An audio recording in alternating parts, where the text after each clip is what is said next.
Let's give Commissioner Gary Black a round of applause. Gary. Thanks, Jerry.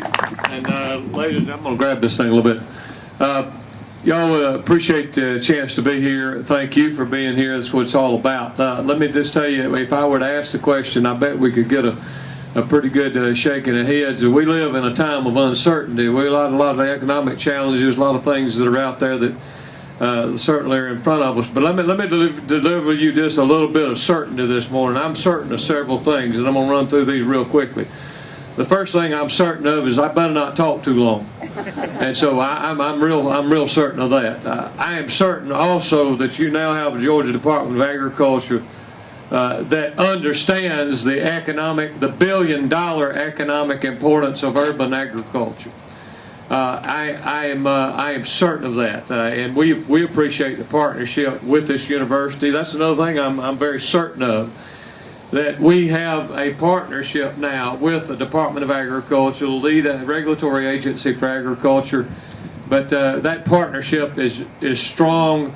I would suggest stronger than ever with our state's flagship institution, our land-grant university, the University of Georgia, and certainly all campuses, but particularly here at Griffin, that's so important.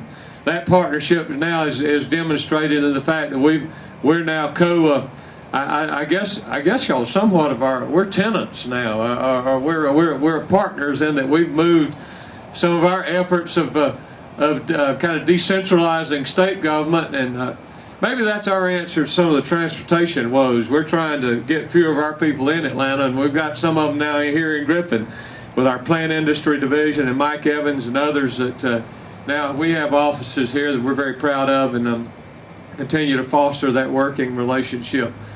I am certain, ladies and gentlemen, that you do have a governor that can spell agriculture, and he has a deep commitment to it, coming from an agricultural background and having a governor whose dad was a vocational agriculture teacher. Let me tell you what, that's important for all of us. And I'm certain that the governor would much rather be here than being socked in Atlanta. But on behalf of him and his greetings and his commitment, I can tell you it is strong. I am certain, ladies and gentlemen, that we've got our Department of Agriculture real quickly too, that we're interested in as far as urban agriculture goes, involving you and making our Georgia Grown campaign, which is the branding of Georgia Grown products. It's kind of been a natural fit for fruits and vegetables for a long time.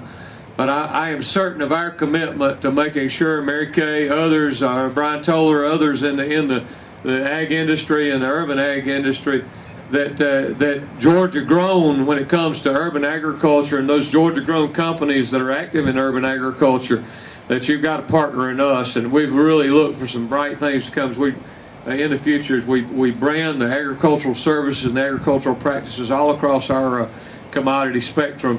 I'm certain that that's going to be something that's going to be positive for our industry.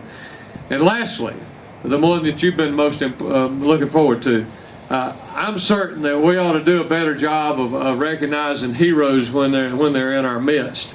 And you know, when we kind of get in this political game and some of our friends in the room, it's kind of you call one another's name, and that just kind of happens in these circles. But I hope you'll know this, and this from my heart, and as my friends right down here, when you got a hero in your presence, you better recognize him. We got John Yates over here who's had distinguished service in the State House of Representatives, but let me tell you, he's a World War II veteran.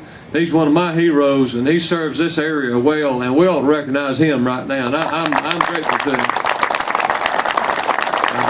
I got a father-in-law and a dad that served in Korea, and I did not. And I'd suggest there's some of us over here that did, but others of us that did not. But it's because folks like that paid the price. And he leads Veteran Affairs and does, boy, you talk about a passionate advocate for veterans in Atlanta. He's right there, but he's a hero. Ladies and gentlemen, I'm certain, too, that you're going to have a good day today. You're going to see the newest of technologies. You're going to see the new varieties. It's going to be a great day. The Lord's provided a great day. Let us rejoice and be glad in it, because it's the day He's made. And lastly, I'm certain you've got a good leader here at this university. that's going to lead our efforts today. He's put a lot of blood, sweat, and tears into this event, as well as the other members of his team. I hope you'll join me in welcoming our leader for the day, Dr. Clint Walsh. Thank you, Garrett.